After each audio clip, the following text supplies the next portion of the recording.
So I experienced this kind of living myself. I was staying at this hut, and we didn't have air conditioning or a heating system.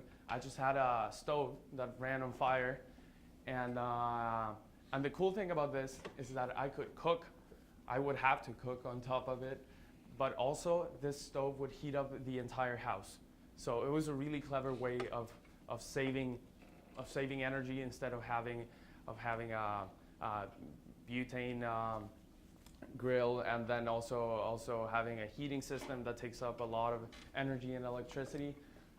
I could do both in my cabin at Pumalin Park. So I don't think I've ever had a lower carbon footprint ever in my life. The Scenic Route Project is another social initiative which looks to improve the parts of this highway I just talked about, this Carretera Austral, in order to make it into a more scenic and illustrative trip for the tourists that go there. So when I say highway, most people think, I mean, you guys are gonna think of like the mass bike, a 3 to 4 lane, big paved highway. But this is what the Carretera Austral highway looks like in Chile. And that goes on for 700 miles. It's pretty much just a dirt road. But that's what most of it looks like, and this is what it is after the Scenic Route Project, which has only been approved in certain sections of the Carretera Austral. So as you can see, it's all paved now. You have barriers, so it's safer.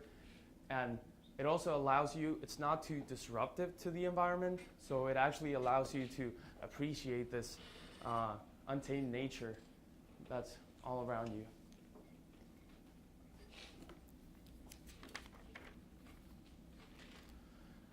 So my research question was whether or not human development and the environment coexist at Pumalin Park. But I have another important question as well. Why should you care about this? Why should you give a damn about some conservation model 6,000 miles away from Boston? Well, because the challenges that Pumalin faces are not unique to Pumalin. Every single country in the world is witnessing this epic battle in between human development and the environment. And many times they're trying to pick a winner when it shouldn't be that way. An ancient Cree Indian proverb says, when the last tree is cut, the last river poisoned, and the last fish dead, we will discover that we can't eat money. We tend to see human development and the environment as two separate things, when in fact, human development wouldn't even exist without the latter. This is why we need conservation models such as Pumalin Park.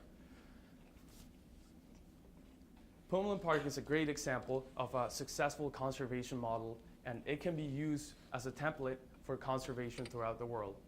For example, here in Newton, we have the Webster Conservation Area, which is owned by the city of Newton. Webster Conservation Area, focusing only on conservation, does not enforce strict preservation,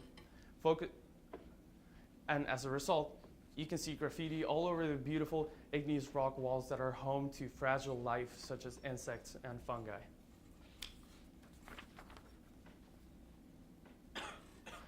A more planned demarcation of conservation and preservation areas would most definitely minimize human-induced damage to this ecosystem.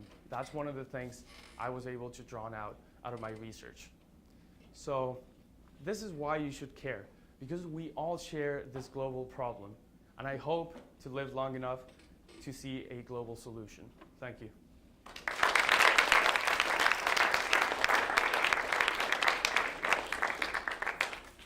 We got about 3 to 4 minutes for questions if you have anything you want to know.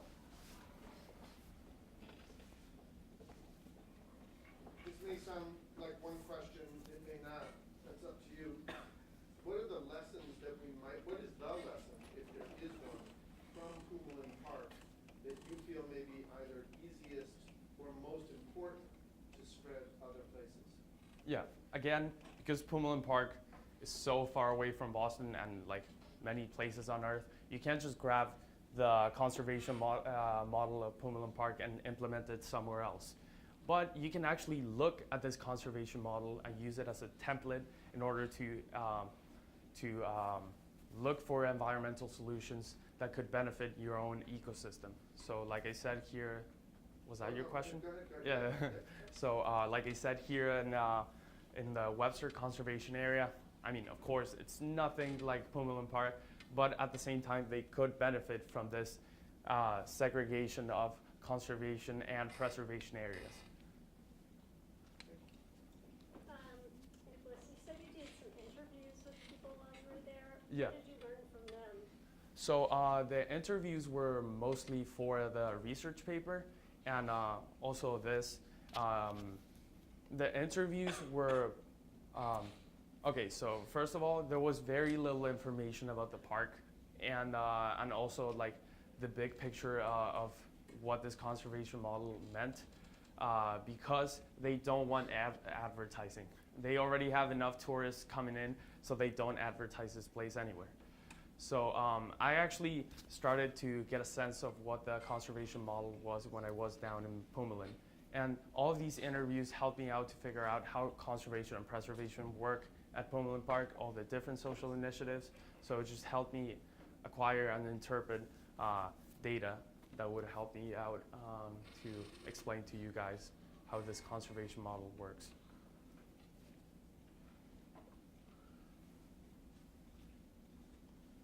Do you know if other preservation areas around the world, like national parks in the U.S., are they looking at like Pumalin? Are they talking to each other? So What's working? I did see a number of American people down at Pumalin Park, but specifically national parks, no, they're not looking at it because the purpose of Pumalin Park is to become a national park someday. But it's not easy to make a government declare a national park because it takes a lot of effort, it takes a lot of monetary investment from them.